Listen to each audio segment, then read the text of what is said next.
Hey y'all, this is my trip to Scotland that I took solo. So follow along, stay tuned if you really want to hear it, if you're interested, if you love it. So first things first, I landed in Scotland around 11:15. Checked into my Airbnb in Leith, and that was about like 12:30ish. My Airbnb host was kind enough to let me come and drop my bags off, and then I went and got something to eat at this nearby Nigerian spot on Leith Walk, and I'll drop all of this in the comments. I immediately from there hopped on the little tram and just explored the city, went around to Princess Street, which was like about 10 minutes from where I was staying. So if you're concerned about staying in Leith and wondering if it's like too far away from where you want to see like different attractions, it's not at all. Also, there was like multiple restaurants, bars, things to do along that nature on that strip. So I definitely would recommend to stay there if you're looking for a more kind of neighborhood cozy vibe. The next day, which was a Wednesday, I once again explored the main downtown, I guess, like area off of Princess Street, walked around to the castle, just walked around the area, took a bunch of pictures. And I had a tour for the Scotch whiskey tour around like 2:40. I walked around on Victoria Street, which is the street that has all the beautiful buildings and houses that are different colors and has different little shops. So I did that for that evening and had a good time. And then I think I just popped into dinner at some little random spot, like nothing, no major restaurant or anything, because I was pretty exhausted. So I originally like walked by where the Scotch whiskey tour is right next to the castle. So I walked over there to see if I could get tickets like the same day. Plot twist, I could not. So just a heads up, if you are looking to explore that area, make sure you get tickets in advance. I was actually able to like look online that day and get tickets for the next day. So I went in September, so it's kind of not high season, but if it's like summertime, it might be a little more difficult to get tickets. So I would book those kind of in advance. You could book it online, and I'll put all of the information in the description box. Then after that, I just walked around and did lunch at Makars Mash Bar, which is like different, basically like almost like mashed potatoes and like sausages and stuff like that. But it was really good. It's like a kind of popular local spot, it seems like, and the music was really fun and cool. And the vibe was really like laid back, so I enjoyed it. It was definitely something warm and filling because it was chilly that day. As far as the castle tour, I think I stayed there for about maybe 2.5 hours. There's so much to see, guys. So just a lot of time for that. And that was me being like, it got to a point where I kind of just stopped reading a lot of the information. Sorry, guys. I stopped reading a lot of information because I was like, okay, I'm getting tired, I'm hungry, I'm ready to kind of go. But there's so much because inside the castle, each like little room section is like its own museum. So really, it's kind of like you're seeing 5 museums in one spot. And there's so much history, so much information. I believe they do have guided tours. I just did a self-guided tour just because I kind of wanted to go at my own pace. I can always go back and really get a huge view of the history when I go back, but at the time I wasn't really trying to do all that, to be honest, guys. And then they also do have a lot of free walking tours at certain times. I think it's literally just called Edinburgh free walking tour, and they had like, I want to say they had like a yellow umbrella or like a yellow coat on or something, and you just had to like sign up online, and then it's all free, and you can just, they'll tell you all about the history. I didn't do that.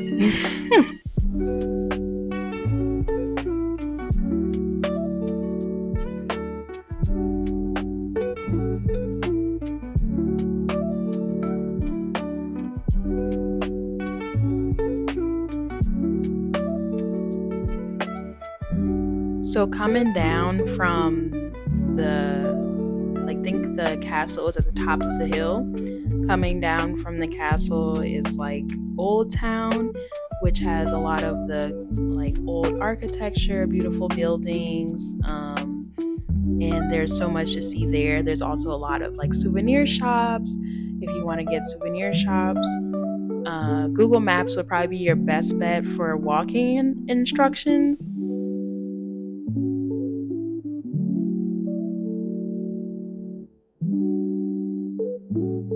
So Google Maps probably to me was the best for instructions for walking because I walked primarily. Now, Edinburgh has a great public transportation system as far as buses, so you can also absolutely do that as well. I just chose to kind of walk and just sightsee, see what I could find, see what I could run into, see what happened if I just walked around. That's kind of my personal favorite thing to do when I'm traveling, especially solo, because I don't really have any time constraints or constraints with a group. So I kind of did that. There's a lot of like quote unquote closes. I don't know if I'm saying that right, but basically they're alleyways that a lot of them have stairs. So if you need accessibility things, just be very mindful of that. That a lot of like the instructions will be going up and down hills, up and down stairs. You can also even find like little shortcuts, which I found from walking around and just, getting lost a little bit in the city, that if you go down one little alleyway, it might bring you directly to the location you were trying to be at. So that's just one thing to like be aware of. Take those little like stairways and alleyways. I didn't even feel that it was unsafe. There were so many people walking around, and like me just being by myself, so I wouldn't say there was any issues with safety as far as like walking down those, especially during the day anyway. But there's so much to see. There's so much art, so many different things that you can just kind of get into. So I told y'all I was exhausted after the castle tour and then walking around. And by the way, the castle does do at scheduled times. You just have to look up when those are. They like shoot and fire the cannons. So just be mindful of that. That if when you're in one of those like dark areas of the castle and then you hear something sound like it's exploding, it's just them doing a cannon reenactment.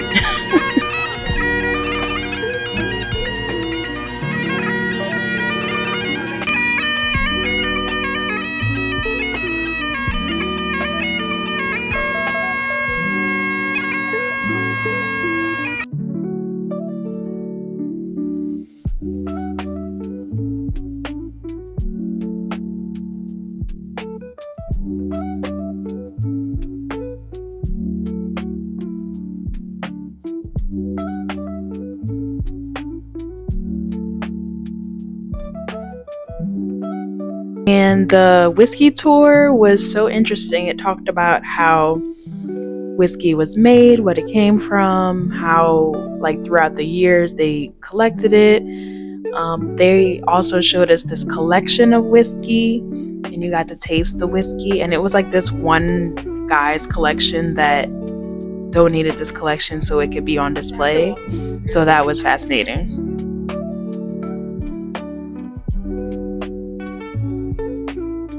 So after walking around, I went back home, like recollected myself, kind of relaxed at my Airbnb. Then I came back down and ate dinner at Vittoria on the Walk, which is in Leith. And it was like an Italian place, and it was really good. I enjoyed it. I definitely would recommend to check it out if you're in that area. So I also went to the Writers Museum, which was in one of the little closes, like alleyways from off of the old market. The old town. And it wasn't far from the castle. Like I was saying, the castle's kind of at the top of this hill, and as you're walking down, there's different little like alleyways, different little stores. So it was literally maybe like a 10-minute walk from there. So I just ducked in there, and it was about mainly like Robert Frost and a few of the other writers that are popular and native to Edinburgh or Scotland. So that was very interesting. Also, a lot of reading, and also a lot of like it had a narrow stairway. So once again, if you need any accommodations with accessibility, I'm not sure how that would work. I'm not sure exactly what other options they had, because it didn't seem like there was any other way to go up. I could be wrong, but just be very mindful of that. But it was very interesting exhibit and museum.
I was thoroughly exhausted by Friday, so I decided to book myself a massage at the W because it started kind of raining.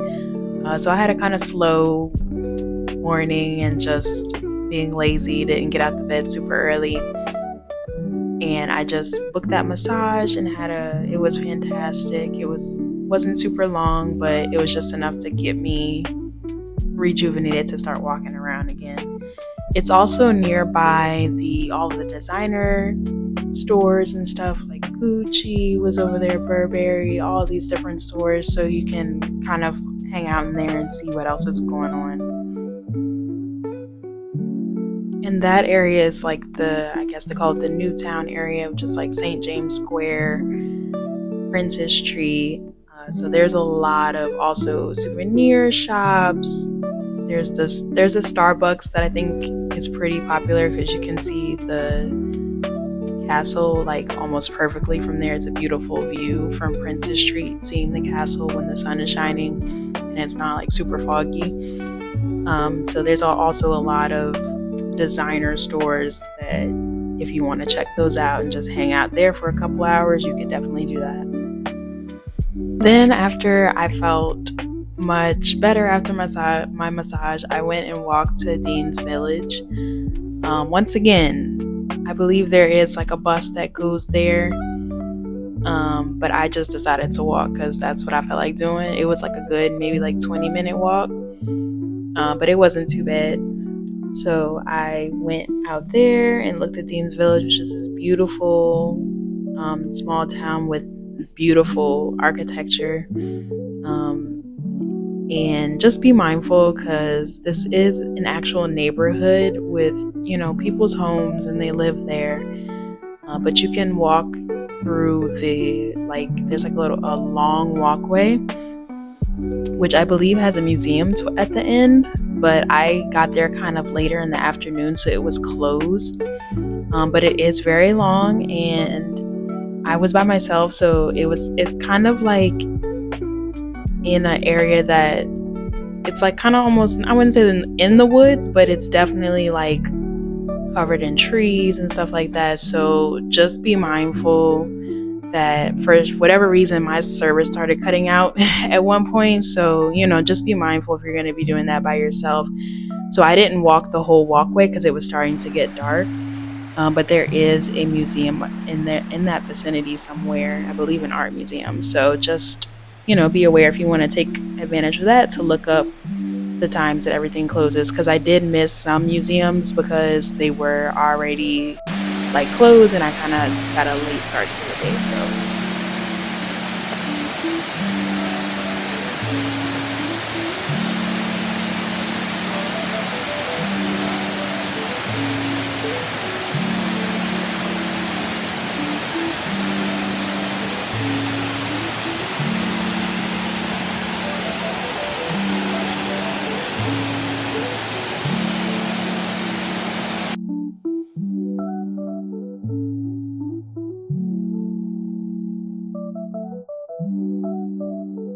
also took the Islander Satchel class, which is a class where you can make your own bag based with the tweed that is popular in Scotland, and based there.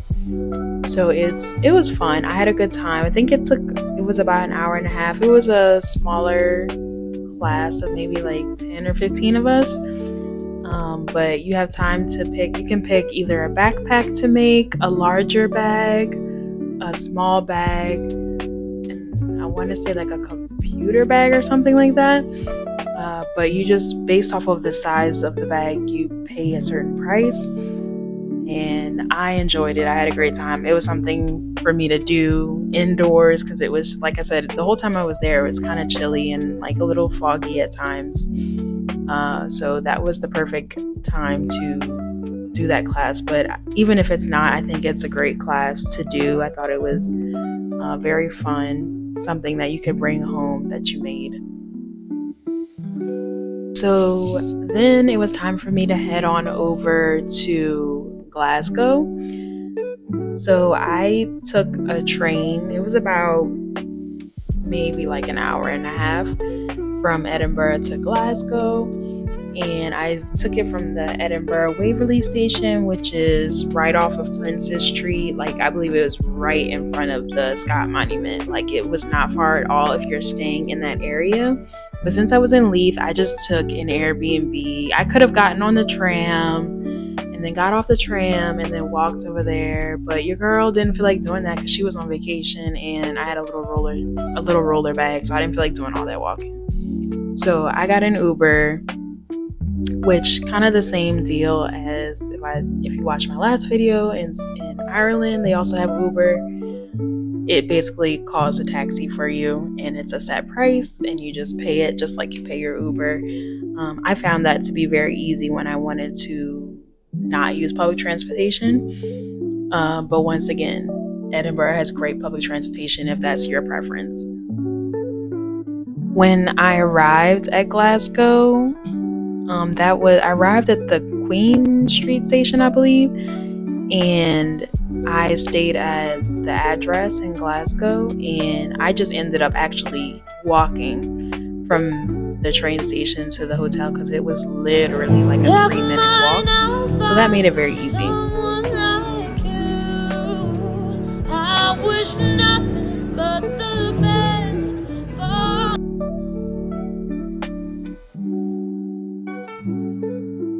There were tons of restaurants, shops in the area to walk around, so you could easily kill a lot of time in that area near the address hotel, which is not far from the Queen Street station.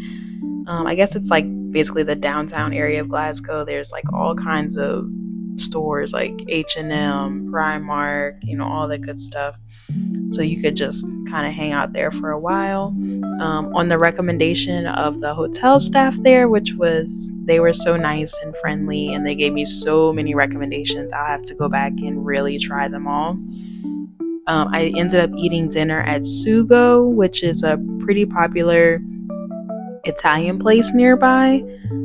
If you're trying to get in, I would say get a reservation early because I kind of was able to squeeze in because it was just me, but a lot of people were waiting for a long time to get in. So just be mindful of some of the more popular areas. Restaurants, definitely have your reservation ready, but there was a lot of like little bars and dives that you could just kind of walk in and get something quick. But if you want to sit down at certain restaurants, definitely have a reservation. I was also not far from the train station, the subway station. So that was as easy as it was getting around Edinburgh. It was even easier in Glasgow. Literally, all of the main hotspots that you need to go to, the subway station is literally a circle. You take the inner circle or the outer circle. One goes clockwise, one goes counterclockwise. Boom, easy. it was so, like, at first I was a little nervous because I never really had to navigate any type of subway system. I don't live in any major city like that has a system that well connected. So I was already nervous going into this trip about that, but it was actually, once I got the hang of it, not difficult at all. And by the time I got to Edinburgh and Glasgow, it wasn't difficult at all. Once again, there is so much stuff to do here. I barely touched the service because I was honestly just trying to relax and just have a lot of lazy days from working. So I kind of took it very leisurely what I did in my as far as my activities, because I didn't do any type of day trips or excursions to like the Isle of Skye or the more rural areas, more northern areas, I should say, of Scotland, which are beautiful. But I just didn't have it in me to do it for this trip. So I would definitely go back and give Scotland so much more time so I could really like sit down and enjoy all of it. But as far as what I did in Glasgow, I basically just went over to by where the university is. There's a museum over there, an art museum. They had like an organ player, which I don't even know at what times. I just happened to hear them start playing the organ, and it was very beautiful and nice. They also have museums inside the actual university, so you can just kind of walk around and see what you can get into. But once again, these are students and they're living their lives, so it's a lot of like things to do, like little vintage stores near the university, a lot of little bars, restaurants to pop into that were fairly affordable. So just be mindful that once again these are people's homes, and these are kids like during their school, so nothing too crazy, but I really enjoy my time there.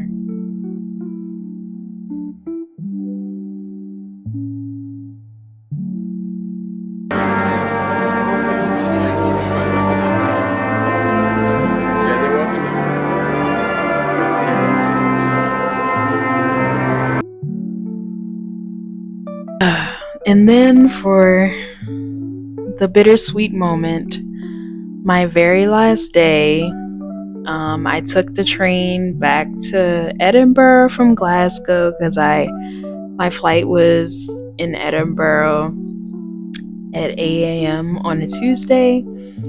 So this is Monday. I took the train back.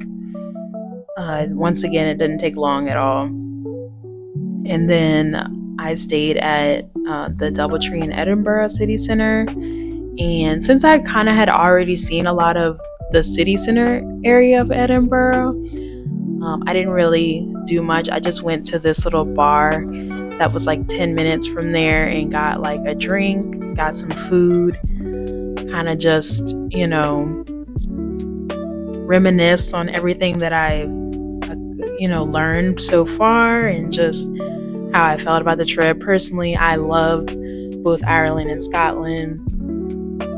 But I definitely had an affinity to Scotland, I would say, which kind of, I don't know, I didn't know what really to expect, so I was a little shocked by that, but I just felt very inspired, very creative. Like in that moment, I felt like, maybe I should be writing something. I've never written anything in my life, guys, but I just really felt that way. So I look forward to when I can go back and just really enjoy the culture and the people even more. Maybe one day I'll get to go to like a music festival out there during the summertime.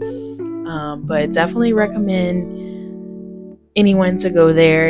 It was both Ireland and Scotland were super easy trips to do, especially if you're like American or English speaking or single female. I didn't feel, and then as a Black female, I didn't feel nervous or anxious or have any safety concerns the entire time I was there. Everybody was friendly. If I had questions, if I needed directions, which happened a couple of times, but I was able to kind of figure out most of it.